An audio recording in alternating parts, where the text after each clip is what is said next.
हमें जैसा सुना है और जैसा हमने विचार किया है वैसा हमें साक्षात होना चाहिए। या देवी सर्वभूतेषु शक्ति रूपेण संस्थिता, ये हमने सुना। माताजी सबके सबके भीतर शक्ति रूप में रहती हैं, लेकिन ये हमें अनुभव होना चाहिए। इसका पहले तो विचार करें, बार बार बार बार वो शक्ति रूप में हैं।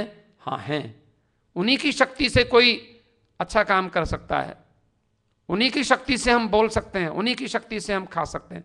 फिर अनुभव हो जाए तो ऐसा लगेगा कि अरे हम थोड़ी खा रहे हैं, माता जी की कृपा हो रही तो हम खा रहे हैं, वो पचा रही हैं तभी तो हम खा रहे हैं, हम थोड़ी बोल रहे हैं, वो बुलवा रही हैं तो हम बोल रहे हैं।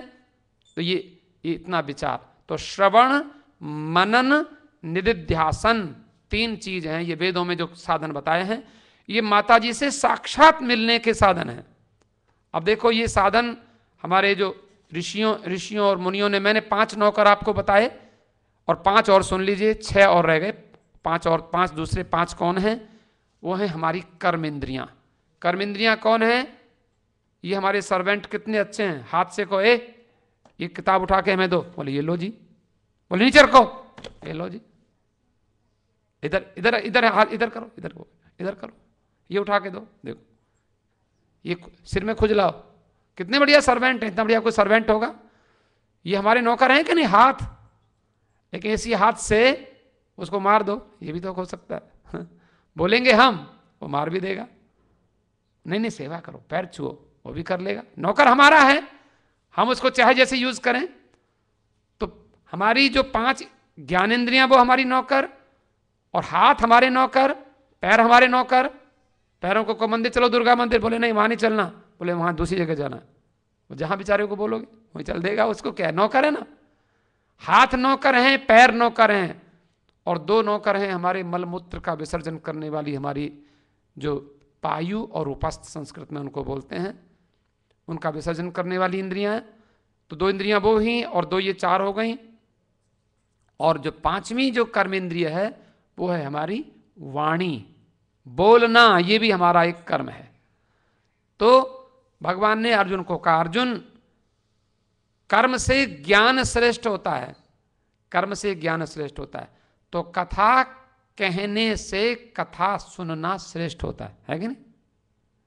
तो इसका मतलब यह हुआ कथावाचक को प्रणाम नहीं करना चाहिए, कथा के सुनने वाले को प्रणाम करना चाहिए। है तो ऐसा ही, क्योंकि सुनने वाला ज्ञान इंद्रिय से काम करता है, क्योंकि कान जो है वो ज्ञान इंद्रिय है और वाणी जो है वो कर्म इंद्रिय है। और भगवान गीता में कहते हैं कि कर्म से ज्ञान श्रेष्ठ होता है। तो आप और हम यज्ञ कर रहे हैं, ये यज्ञ है, ये इसको ब्रह्म यज्ञ बोलते हैं। आप शास्त्र में पढ़ो, जो हम लोग बैठते हैं संडे को यहां बैठते हैं, इसको यज्ञ बोलते हैं। कौन सा यज्ञ है ये? एक देव यज्ञ होता है, एक पितृ यज्ञ होता है, और एक ये ब्रह्म यज्ञ होता है, एक अतिथि यज्ञ होता है, अतिथि को भोजन खिलाना, वो भी यज्ञ होता है, और ये भी यज्ञ है। और भगवान ने तो भोजन करने को भी यज्ञ कहा। गीता के 4थे अध्याय में 29 और 30वें श्लोक में, अपाने जुह्वति प्राणम प्राणे पानंच जुह्वति प्राणापान गति रुद्ध्वा प्राणायाम परायणः। और उसमें कहा दूसरे कुछ लोग ऐसे हैं कि जो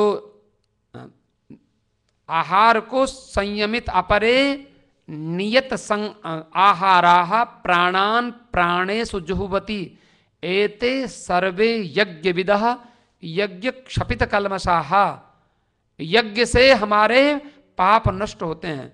तो भोजन करना भी, बोले आप भोजन किया? बोले नहीं हमने भोजन नहीं किया। बोले क्या किया?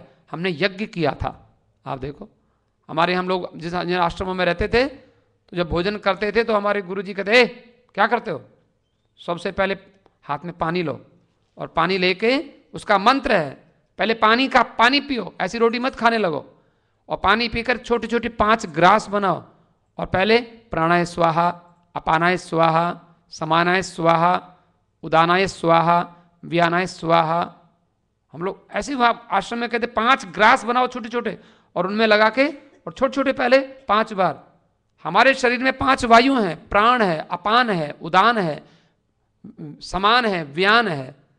प्राण वायु हृदय में रहती है, प्राणो हृदय प्राणो हृदय स्थित प्राण, हृदय में प्राण, हृदय प्राणो गुदे पान व्यानो सर्व शरीरगः, देवी भागवत कहता है हृदय में प्राण वायु रहती है, अपान वायु हमारी नाभि के नीचे रहती है, और व्यान सारे शरीर में रहती है, उदान कंठ में रहती है।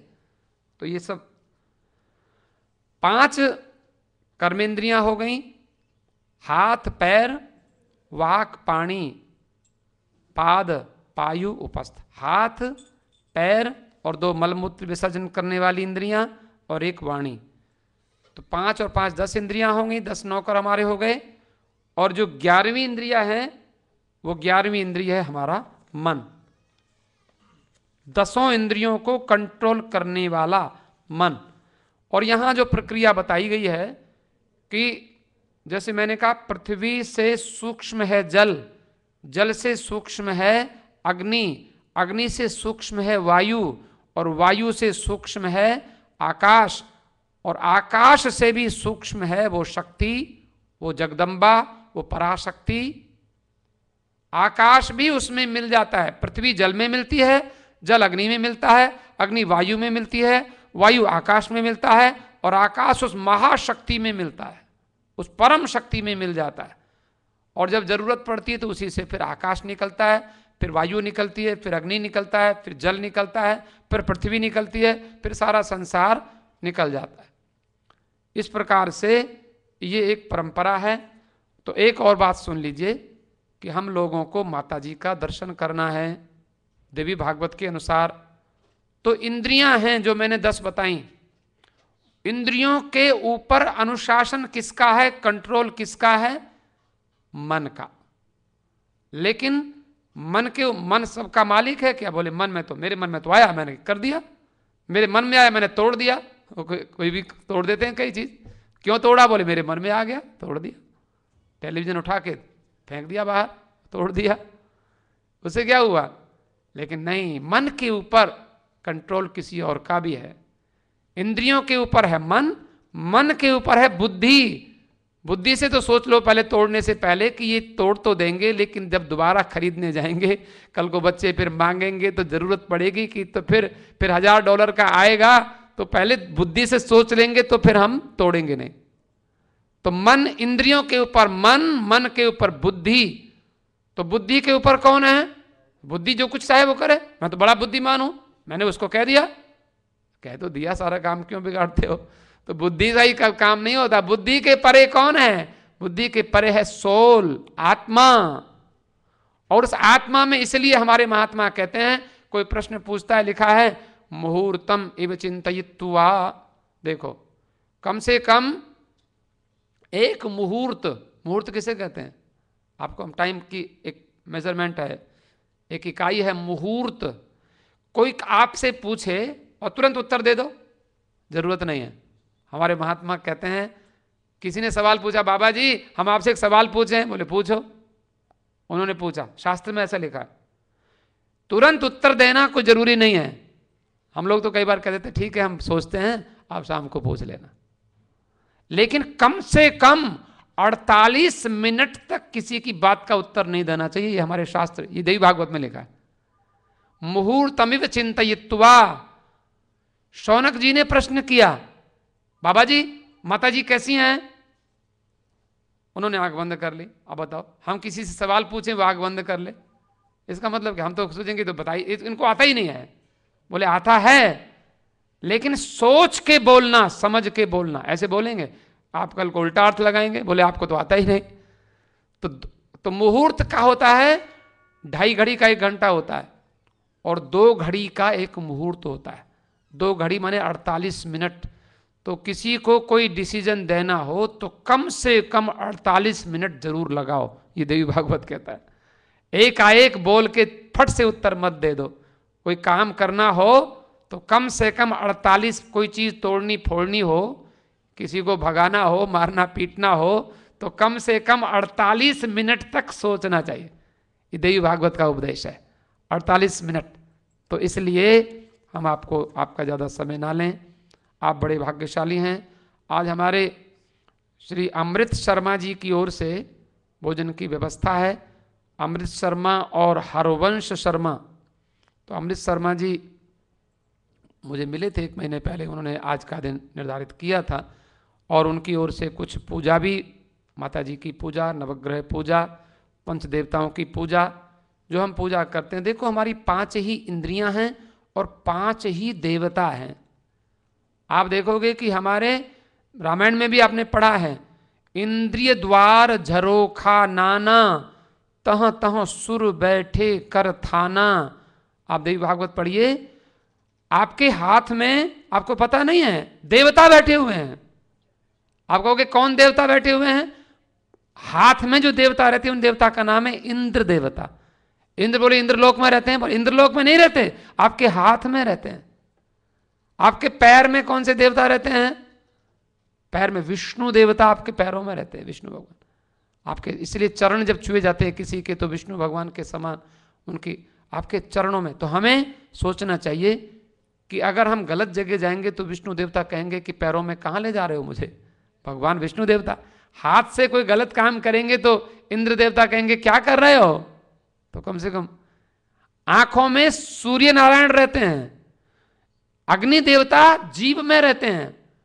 कई बार किसी को हम कुछ भी बोल देते उसमें आग, उसको आग लग जाती है, ये अग्नि देवता है ना।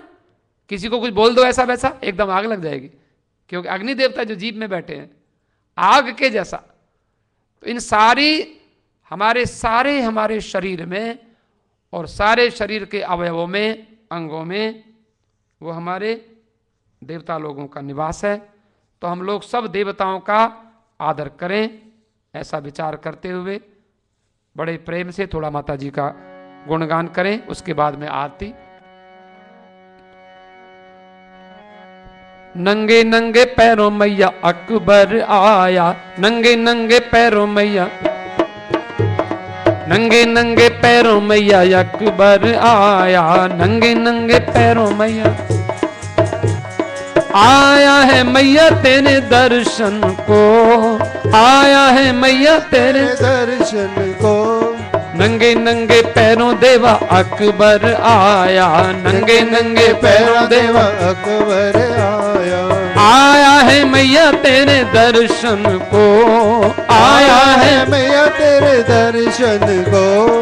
किरणों से सूरज अंगना बुहारे, किरणों से सूरज अंगना बुहारे, धूप चढ़ाए तेरे मंदिर में, धूप चढ़ाए तेरे मंदिर में।